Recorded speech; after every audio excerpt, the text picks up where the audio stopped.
전 세계적으로 프로그램 개발 업체를 보면은 인도 사람들이 많아요. 인도. 그다음에 일본. 그다음에 이제 한국. 그다음에 이제 중국도 있고요. 또 중국보다는 대만 쪽이 좀 많죠. 이게 다국적 사람들이 모여가지고 이제 프로그램을 많이 개발을 하는데, 그래서 독보적으로 한국 사람들이 상당히 잘 짠다는 소문을 많이 갖고 있습니다. 뭐 제가 아는 분도 이제 일본에 가서 바로 이제 그 한국 사람으로서 프로그램 개발을 너무너무 잘해가지고 부자가 되신 분이 있는데, 어쨌든 간에 이제 이게 이제 이런 분들이 예전에 우리 80년대하고 90년대에 프로그램 개발 붐이 일어났었죠. 최근에 와서 프로그램 안 짜요. 그냥 재밌는 것만 하지. 뭐 게임이라든가. 다시 이제 소프트웨어를 강화해야겠다. 그래서 이제 좀 정신 차린 것 같은데, 왜냐면 이게 프로그램 개발이 3D 업종이다라는 얘기를 많이 하잖아요. 왜냐면 뭐 월급도 적고, 그죠? 날밤새 해야 되고, 낙이 없어. 근데 물론 돈만 많이 주면은 그것 때문에 낙이라도 좀 이렇게 삼는데, 돈도 얼마 안 준다, 이게. 저도 이제 그런 일례가 있었습니다. 프로그램 개발을 6개월 해보고 나서, 야, 치사하게 사장은 다 가져가고, 그 개발자들한테는 이제 쥐꼬리만큼 주고, 다시는 안 한다라고 하고 이제 저도 뛰쳐나왔는데, 제가 보기에는 여러분들 지금 쓰고 있는 컴퓨터가 뭡니까? 반도체잖아요. 그죠? 반도체예요. 이게 이제 바이오 쪽으로 바뀌어가면, 그 소재가 바뀌어가면 모르겠지만, 반도체로 되어 있는 현재 컴퓨터에서는 이 시언어는 죽지 않는다는 얘기예요. 이게 이제 소재가 바뀌면 사실 바이오 쪽으로 이제 소재가 바뀌는 게 뭐냐면 요즘 연구 많이 하는 게 뭐야? AI죠? 인공지능 쪽이잖아요. 그러니까 여러분의 인간의 능력보다 뛰어날 수 있는 그런 걸 지금 개발하려고 합니다. 지금 현재 컴퓨터의 수준은 G 수준이에요, G. G의 두뇌 수준밖에 안 된다고 합니다. 근데 이거를 이제 인간의 그 지능을 뛰어넘을 수 있는 AI, 인공지능 쪽으로 가려면 좀 요원하겠지만 앞으로 가능성은 굉장히 많다고 합니다. 일로 가면 모르지만 현재 여러분이 지금 처해 있는 입장에 반도체 컴퓨터로 할 수 있는 일은 뭐냐면 바로 계산밖에 없어요. 계산이에요. 왜 여러분들이 컴퓨터를 씁니까? 능력이 아니에요. 능력은 G의 능력밖에 안 돼. 여러분이 컴퓨터를 사용하는 건 뭐 때문에? 계산 속도입니다. 분명히 여러분들의 손으로 계산이 다 가능한 것들이에요. 하지만 여러분이 손으로 계산한 거하고 컴퓨터에 의해서 한 거하고는 시간차가 엄청나죠. 세월이 아까운 거예요. 내가 이 수학적인 이 계산하는데 1년 걸린다. 1년 걸려서 나와야 그 다음 작업으로 이어지기 때문에 그 어쨌든 1년이 소모돼야 돼요. 계산을 하려면 사람의 손으로. 그런데 컴퓨터로 하게 되면 어떻게 됩니까? 1시간이 끝나잖아요. 그죠? 그래서 쓰는 거예요. 속도예요. 근데 이 속도도 이제 물론 한계에 왔어요. 지금. 자, CPU의 속도가 어디까지가 한계? 지금 반도체로 만들어진 컴퓨터의 속도의 CPU의 속도는 뭐냐면 20GHz가 한계 속도예요. 이론적인 한계. 근데 여러분들 지금 쓰고 있는 CPU의 속도는 얼마나 됩니까? 보통 집에서 쓰는 PC 같은 경우 CPU 속도. 의미는 물론 없어요. 왜냐면 CPU가 아무리 빨라도 주변에서 들어가는 속도가 느린데 놀고 있어야 될 수밖에 없잖아요. 그죠? 그래서 어쨌든 현재 쓰고 있는 게 한 3기가 정도 되죠? 여러분들 노트북이나 데스크탑 사시면 CPU의 속도, 뭐 인텔이든 아니면 뭐 ARM이든 AMD든 간에 3GHz 정도 된다 이게. 이거를 이론적이지만 이렇게 끌어올리려면 엄청 힘이 들어요. 자, 이 CPU의 칩이 어떻게 구성되어 있냐면 가로 1.5cm, 세로 1.5cm예요. 이거를 가로 세로로 1.5cm, 왜냐면 이 길이를 더 줄여야만이 길이가 줄어들어야 빨리 가겠죠. 거리가 짧으면 빨리 가는 거니까. 근데 문제가 생겼어요. 1.5cm보다 더 작게 만들려면 여기에 단자를 붙일 수가 없습니다. 핀을 붙일 수가 없어요. 핀과 핀 사이의 간격이 너무 좁으면 쇼트가 일어나잖아요. 그죠? 지금 현재 CPU에 붙어있는 단자가 몇 개야? 한 400~500개 정도 되잖아요. 그죠? 처음에 40개부터 출발을 했어요. CPU. 하나, 둘, 셋, 넷 이렇게 해서 40개짜리 핀이 40개였다가 60개였다가 80개였다가 120개였다가 지금 400~500개 정도 된단 말이에요. 여러분, 그래서 핀이 어떻게 됐어요? 완전히 뭐 사방으로 둘러싸여 있잖아. 핀이. 그죠? 그죠? 열받으니까 뭐예요? 예전에는 방열판만 붙였지만 처음에 방열판도 안 붙였어요. 근데 지금은 방열판 위에다가 뭐예요? 펜을 달았죠? 식혀줘야 되잖아요. 열받으면 여러분들이 그래서 노트북 오래 쓰시면은 수명이 굉장히 짧아요. 그 방열판이 역할을 제대로 못하니까 CPU가 이 열에 의해서 끊어져 버리는 경우가 굉장히 많아요. 아주 보드 자체가 날아가 버려요. 그래서 노트북 수명이 짧아요. 그래서요. 자, 그래서 이거를 더 이상 기능을 늘리려고 하다 보니까 핀은 자꾸 늘어나는데 이 칩 따위를 줄이려니까 도저히 불가능하다는 얘기예요. 그래서 한계 길이가 1.5cm예요. 그러면 이론적으로 계산해 볼게요. 이론적으로 계산을 해보시면 자, 1.5cm. 자, 1.5cm라는 거리를 지나가는데 몇 초가 걸리느냐 그런 얘기예요. 그런데 잘 아시다시피 전자 속도가 여기서 여기까지 가는 속도가 빛의 속도로 간다면 그보다 느리겠지만 빛의 속도로 가는 걸로 따진다면 얼마나 걸릴까요? 30만 킬로미터를 1초에 가는 거죠. 그죠? 1초에 30만 킬로미터를 가잖아요. 그럼 내가 1.5cm를 가려면 몇 초가 걸리냐는 방정식을 풀면 되겠죠. 자, 그럼 풀어볼게요. 이걸 풀어보면, 자, 이렇게 곱한 거는 이렇게 곱한 거 같죠. 그래서 이거를 계산을 해보면, X초, 우리가 원하는 X초는 어떻게 될까요? 30만 킬로미터 분의 1.5cm가 되겠죠. 이해되죠? 맞습니까? 그런데 이거는 시간으로 나타난 건데 이거를 주파수로 나타내려면 주파수, 시간과 주파수의 관계는 역관계죠. 역수잖아요. 그죠? F는 T분의 1이잖아요. 그죠? 그래서 이걸 뒤집어서 계산하기 편하게 해서 자, 이거를 역관계로 하게 되면 어떻게 될까요? 1.5cm에 30만 킬로미터다 이거야. 자, 요거를 없애버리면 동그라미가 3개 붙어야겠죠.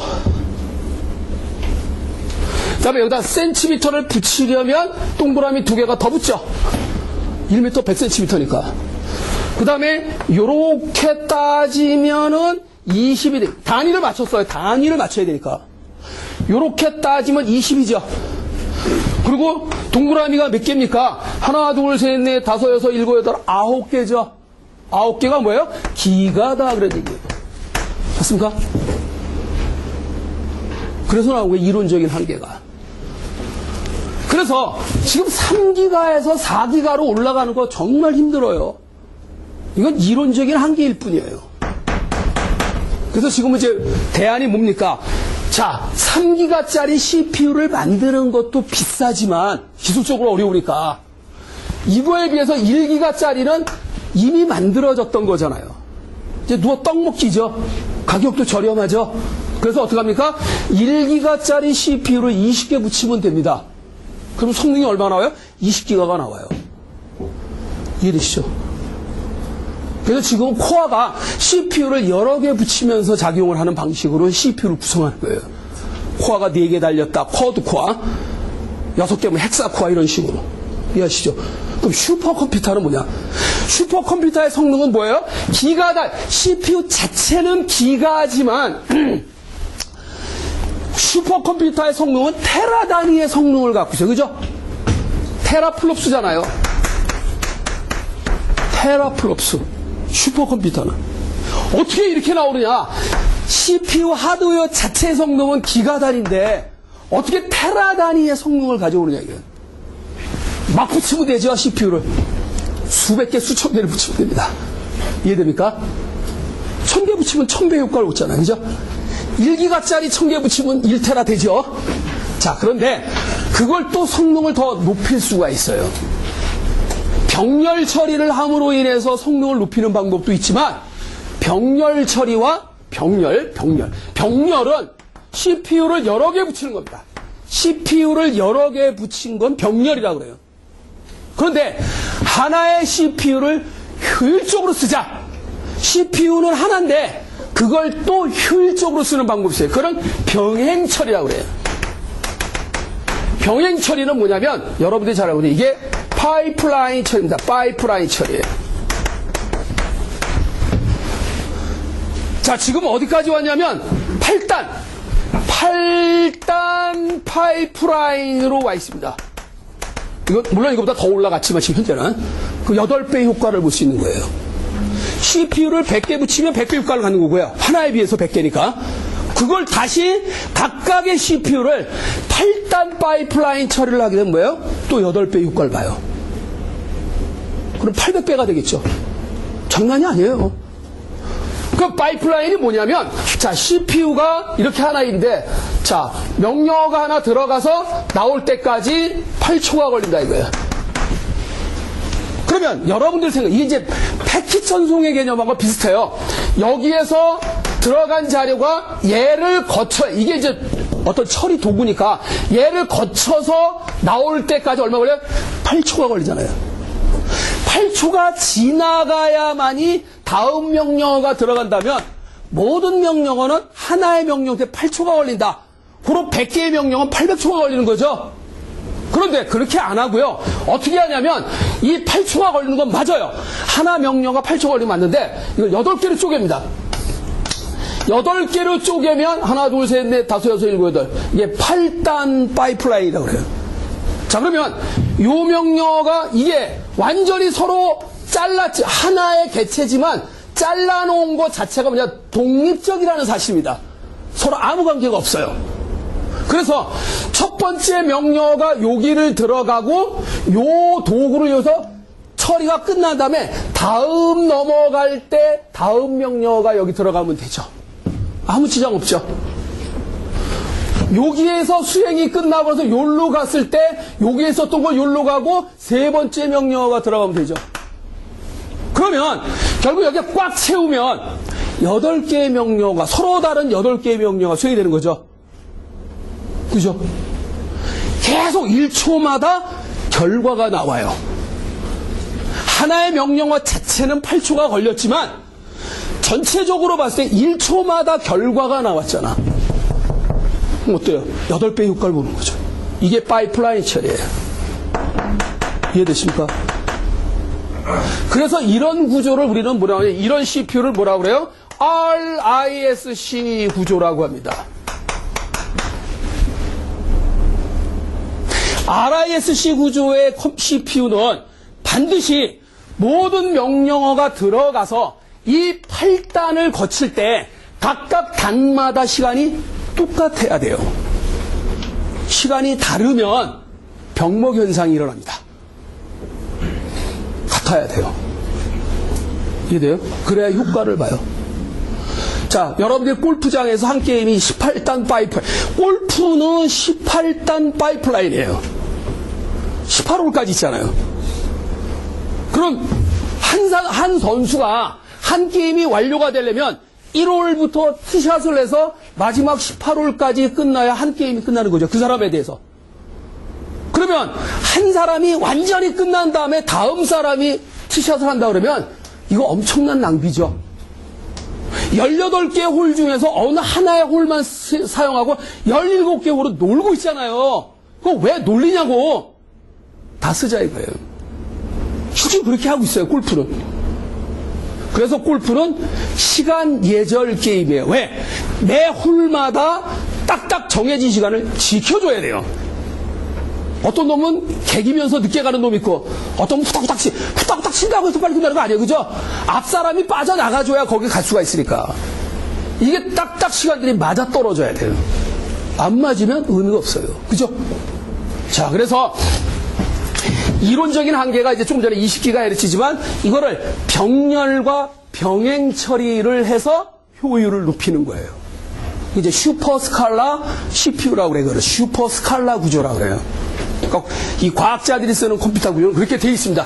자, 그러면 여러분들이 이제 지금 궁극적인 거는 이제 시원한데, 자, 결국은 이 프로그램, 자, 이제 언어를 배우면 프로그램이라는 것을 프로그램이라는 걸 이제 접하게 되겠죠. 자, 프로그램이라는 말을 많이 쓰잖아요. 그죠? 자, 우리가 일상에서도 프로그램이라는 말을 굉장히 많이 써요. 음악회를 가면 음악회 프로그램이 있잖아요. 그죠? 무슨 행사를 하게 되면 프로그램이 반드시 존재해요. 그럼 컴퓨터에서는 뭐예요? 계산 순서예요. 어차피 컴퓨터가 하는 일이 뭐야? 계산이잖아. 그러니까 좀 이거를 일이라고 본다면 일의 진행 순서다 그런 얘기예요. 어떤 결과를 얻기 위해서 어떤 일을 어떻게 해야 될 것인가, 이게 굉장히 중요해요. 그래서 여기서 이제 파생이 되는 게 바로 뭐냐, 여러분들 정말 지식다운 지식이 되는 게 알고리즘이에요. 알고리즘이라고요. 문제를 어떻게 해결해 가느냐, 일종의 솔루션이에요. 그러니까 해법이에요. 해법. 내가 이 문제를 처리하기는 해법이다라고 보시면 돼요. 이걸 배워야 돼, 원래.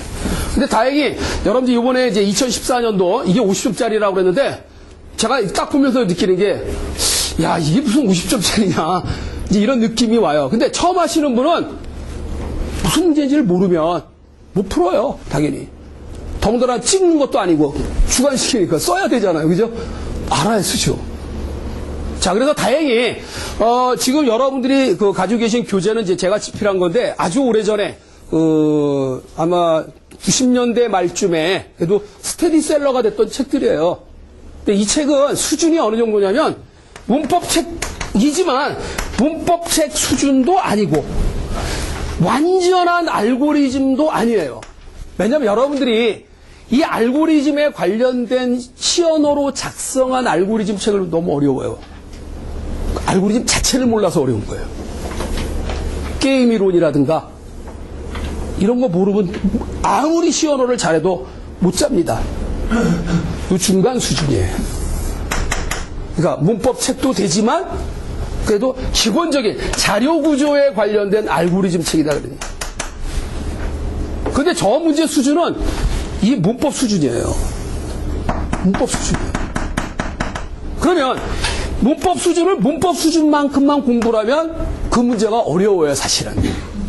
요걸 좀 뛰어넘을 수 있는 요거를 배워야 이게 쉬워지겠죠. 한 단계 업그레이드를 해야 여러분들이 이 문제가 쉬워지는 거예요.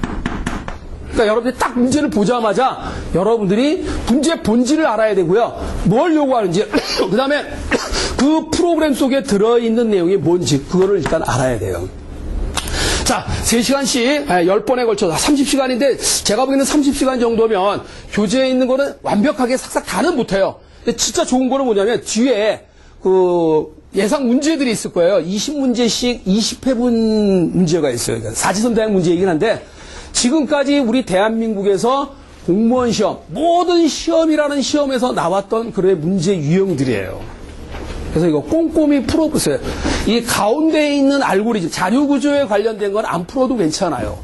그냥 하나씩 지식이라고 생각을 하고 습득해 간다라는 개념으로 공부하시면 돼요. 그러니까 펼쳐놓고 아무거나 먼저 해도 상관없어요. 중요한 건 뭐냐면 문제에서 요구하는 알고리즘을 이해하면 되는 거예요. 코딩은 말 그대로 노가다예요, 노가다. 시언어 문법은 전혀 어렵지 않습니다. 되게 쉬워요. 문법은 쉬워요. 규칙이니까 그냥 약속이에요.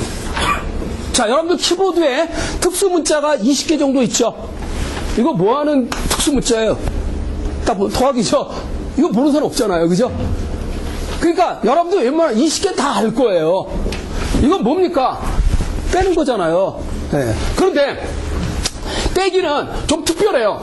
빼기인 경우에는 두 가지가 있어요. 뺄 셈도 있지만 뒤집어라.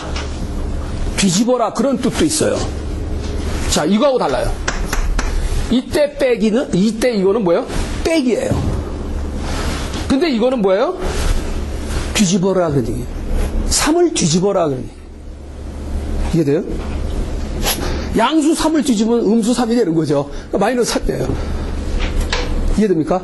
그러니까 이때는 이걸 뭐라 그래요? 이가 연산자라고 합니다. 왜? 당연히 빼려면 자료가 2개 있어야겠죠. 자료가 2개 필요한 연산자다. 이가 연산자예요. 얘는 뭐예요? 일가 연산자겠죠. 자료가 하나만 필요하대요. 그러니까 이런 개념이에요. 이것도 돼요. 옛날에는 이게 허용이 안 됐지만 5 더하기 마이너스 3 지금은 돼요. 시언어에서는. 이건 뭐예요? 5하고 마이너스 3을 더해라 그런 얘기예요.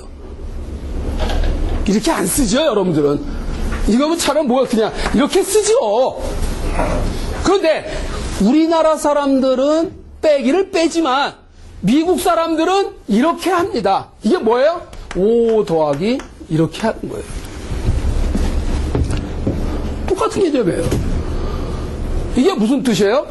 3을 보수를 취해라 그런 얘기예요. 뒤집어서 더해라 그런 얘기예요. 그게 빼기의 의미하고 동일한 개념이에요. 이해하십니까? 그래서 한 개의 자료를 뒤집어야 될 때 요걸 이용할 수도 있다 이렇게. 이건 뭔지 아시죠? 곱하기잖아요. 이거 뭐예요? 나누기잖아요. 자, 제일 중요한 게 많이 쓰는 게 이건데, 자, 나누기는 왜 나눠요? 이 뭔가를 나누었다라는 것은 무엇을 구하려고 하는 겁니까? 나누면 뭐가 나와요? 가장 궁극적인 거는 몫이 나와요. 몫을 구하려고 나누는 겁니다. 그래서 컴퓨터가 똑똑한 게 아니라 사람이 시켰어요. 잘 보세요. 20을 6으로 나누면 얼마입니까? 3이에요. 3점 얼마가 아니라 3이야. 왜 3이냐고요? 당신이 나더러 나누라고 했을 때 네가 나한테 준 게 뭐냐? 정수형 자료죠? 정수형 자료를 나누면 결과도 정수가 나옵니다. 네가 준 값이 정수기 때문에 컴퓨터도 뭐예요? 알아서 정수가 나온다는 얘기예요. 정수끼리 나누면 결과가 몫만 나와요. 이해하십니까? 그럼 얘가 제대로 나오려면 어떻게 돼요? 수학 여러분들처럼 야 이거 말도 안 돼 그러지만 20.0 나누기 6.0 그래야 돼요. 이러면 3점 얼마가 나와 이렇게. 왜? 네가 준 자료가 실수형 자료니까 결과도 실수가 나오게 한다 이거예요.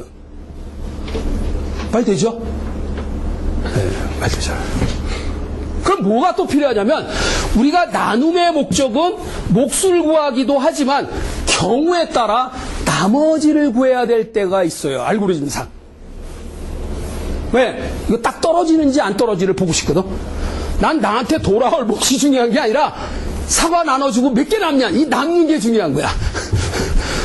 어떤 놈이 먹냐 이제 남는 게 중요해. 나머지를 구하고 싶을 때가 있어요. 자, 그 나머지가 바로 뭐냐? 바로 약속을 했어요. 퍼센트라는 기호로 약속을 하는 거예요. 원래 퍼센트의 기호는 뭐예요? 백분율이잖아요. 그러니까 일반적으로 사용하는 의미는 백분율입니다. 근데 시언어, 데니스 리치라는 사람이 시언어를 만들면서 퍼센트는 이 용도 변경을 했어요. 시언어에서는 뭐다? 나머지를 구하는 거야. 나머지. 이제 이런 걸 알아야겠죠. 그죠?